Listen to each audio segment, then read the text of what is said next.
Okay, this is not quite what you think. Yes, it's another laser cutter, a bit like the Grow Forge, but different. You hear me talking about DC or glass tube CO2 lasers versus diode lasers all the time. And you probably know I'm not a fan of diode lasers, but this is a third option, an RF laser, and that's a pretty big difference and why I wanted to show you this machine. It's called the Lightburn Cloud RF. And before you all recoil in horror, no, of course, it's not cloud only. I don't review anything like that. It has its own pretty easy to use application like the laser box from Mayblock and the Grow Forge. But you don't have to use it. Unlike those two machines, it's Lightburn compatible, which is a game changer because as I've discussed in the past, Lightburn is incredibly powerful software that lets you do things with your laser cutter that often just aren't possible with the manufacturer's software, and do it more quickly and easily.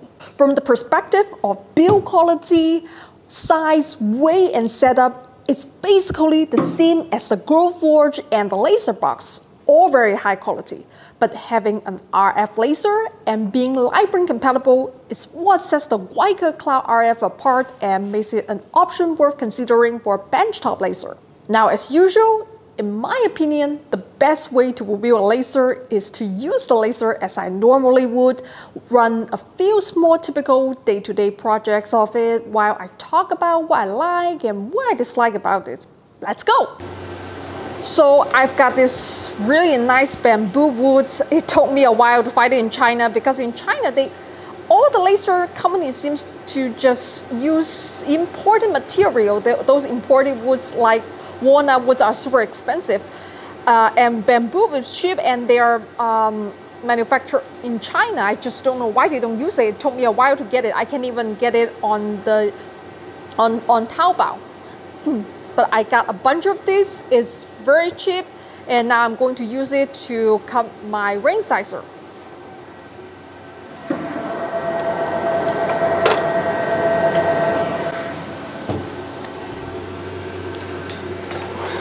Okay, once you put that in, let's go to move.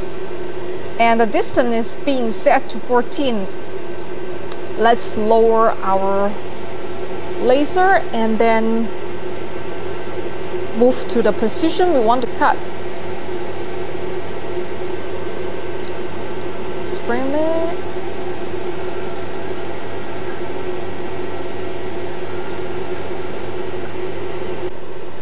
Okay, now let's hit start.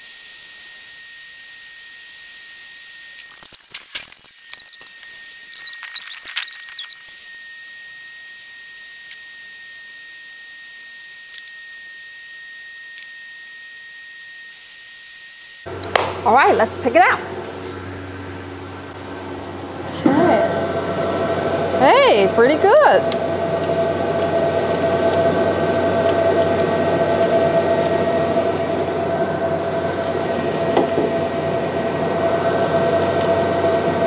So in China, you know, when you have a girlfriend, you celebrate like monthly anniversary, and usually you exchange rings as a gift. It's very common, even in Thailand it's the same.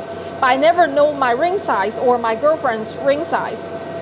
So we used to use the other tools to measure it, and I saw this ring sizer thing they're selling that I was like, hey, I can cut that also by using my laser cutter. That's why I did this.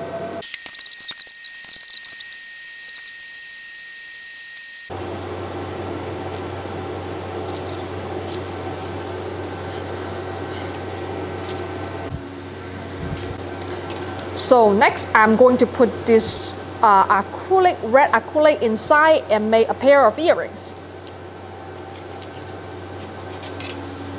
Okay.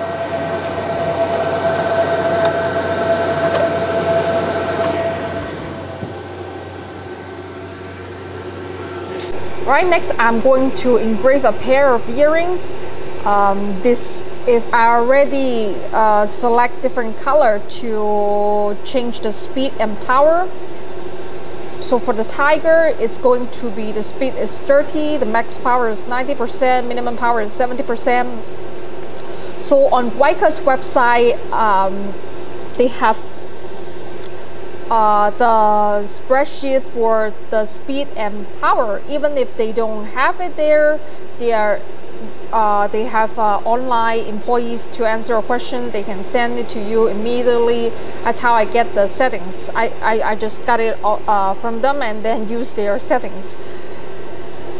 So it saved me a lot of time to fiddle around. But because I've been using Lasercutter for so long, I can guess like approximately how much power that needed for different materials.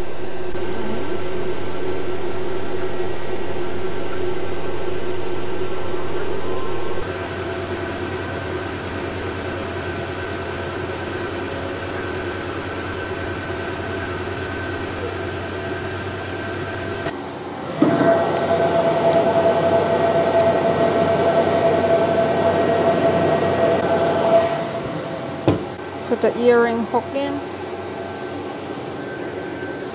Use the plier to snap it in place. And when you make it at home, it only costs a couple of cents. Maybe because this earring accessories is super cheap, you can buy it online. It's only takes a couple of dollars. They give you a whole bag of it, like $1. They give you like a bunch of this earring accessories. And then if you have laser cutters at home, you have your you have the pictures, you have the file you want to engrave or laser cut, right? You can even use bamboo material for the earrings, or different kind of wood. I've seen people do that, but I prefer acrylic. I think it has a very nice aesthetic, front and back. Okay, next. All right, let's set the engraving and cutting stuff aside and let me show you how the rotary thing works in the Weica Cloud Laser Cutter. So first I'm going to take out the tray for, and probably it's a good time to clean it up a bit.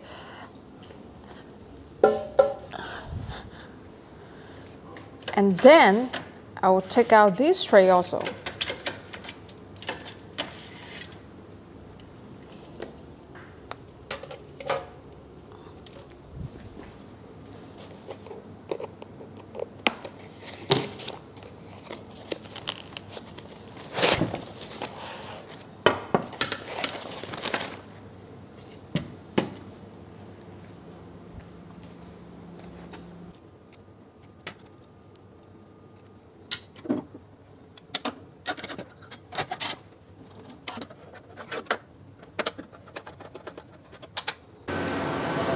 All right, I've got this bamboo cylinder shape here. I'm going to try to engrave my logo on it.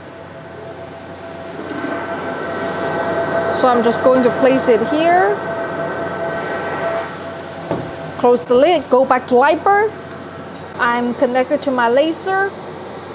And I update the overlay of the camera lens. And as you can see, the bamboo wood is here and that's my logo.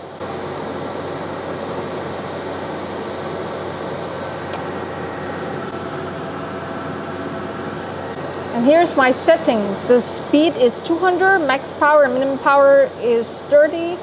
And fill all shapes at once. Only one pass. Okay, click OK. And then I'm going to send this. And then I'm going to send this to the machine.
All right, let's take a look. That's not bad at all.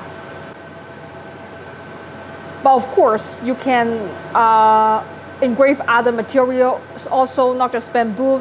It's just I happen to have a lot of bamboo around the house. You can engrave on plastic or glass, and that's what I'm gonna do next. I'm going to use glass, and I'm going to show you something really cool.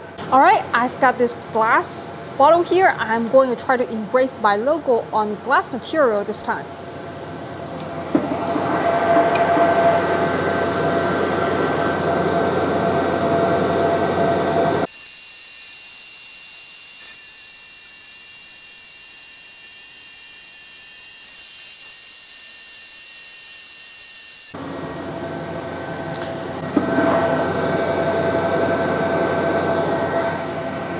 All right, let's take a look.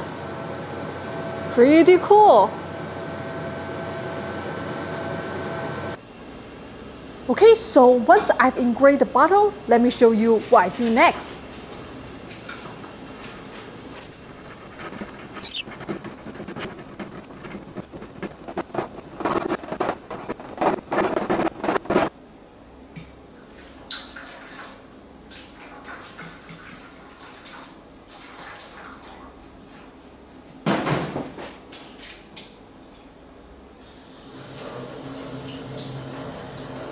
Now, if you're going to do this, it's very important to use the thickest bottle you can find and sand the edges carefully. In Thailand, they sterilize and reuse bottles so they are made of very thick glass and won't break from casual handling. This is a Chang soda water bottle and what I prefer to use.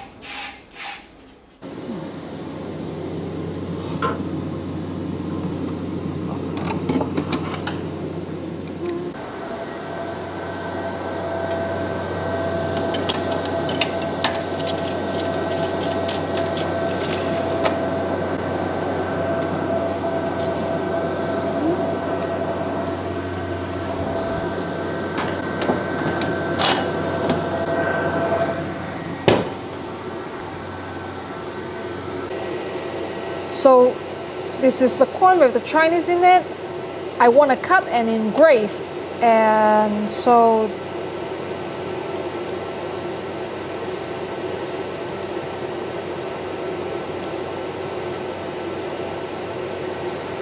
one passes, two passes.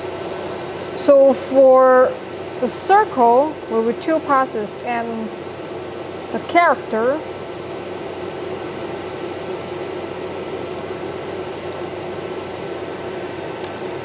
Character will be filmed. We'll film it, and let's change the speed.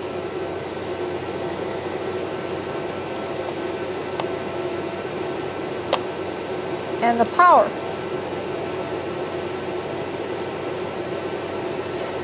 Number of passes 3 times.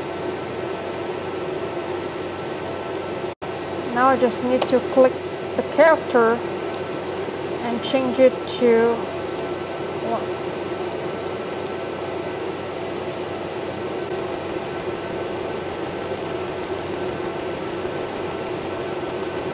Okay, let's place our material in the laser cutter.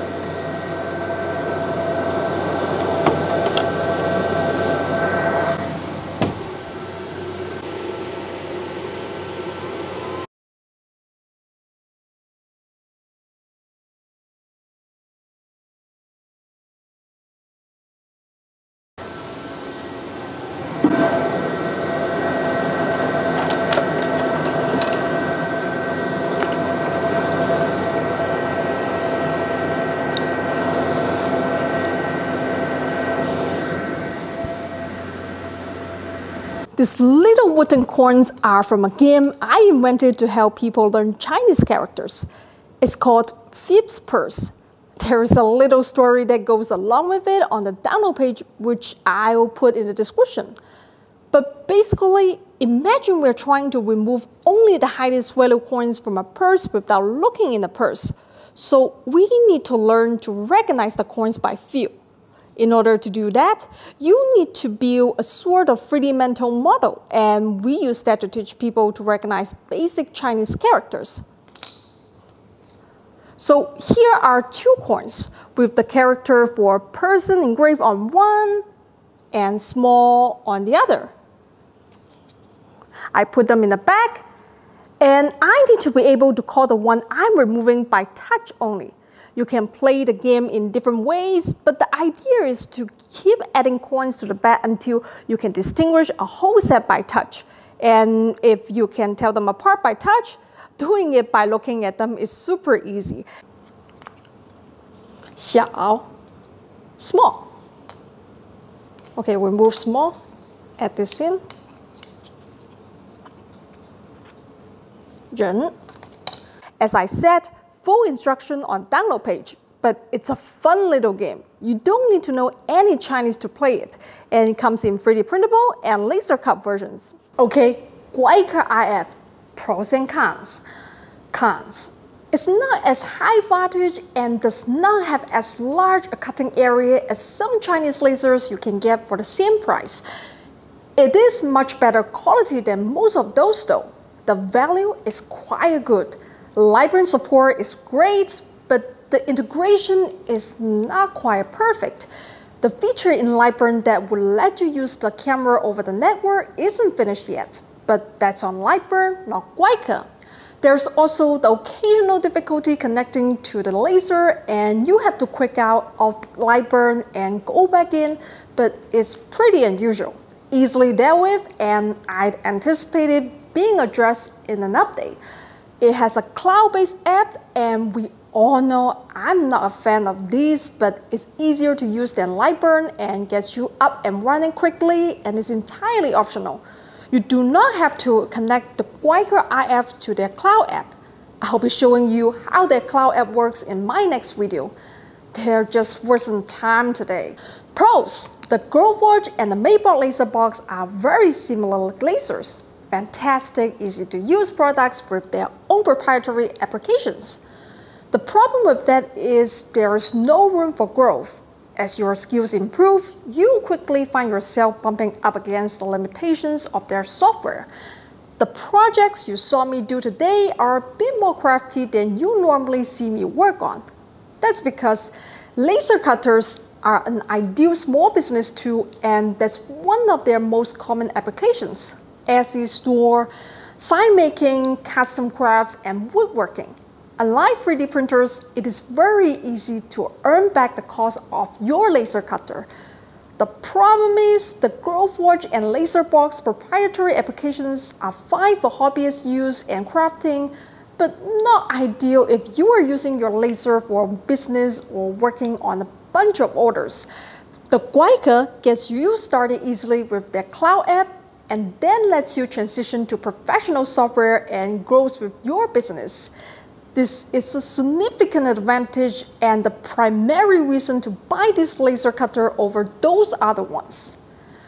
This particular model used an RF laser instead of direct current. RF tools last much longer than direct current lasers.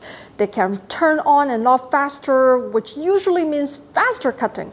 And they usually don't require water cooling, which cuts down on the mess and complication of owning a laser cutter by quite a bit.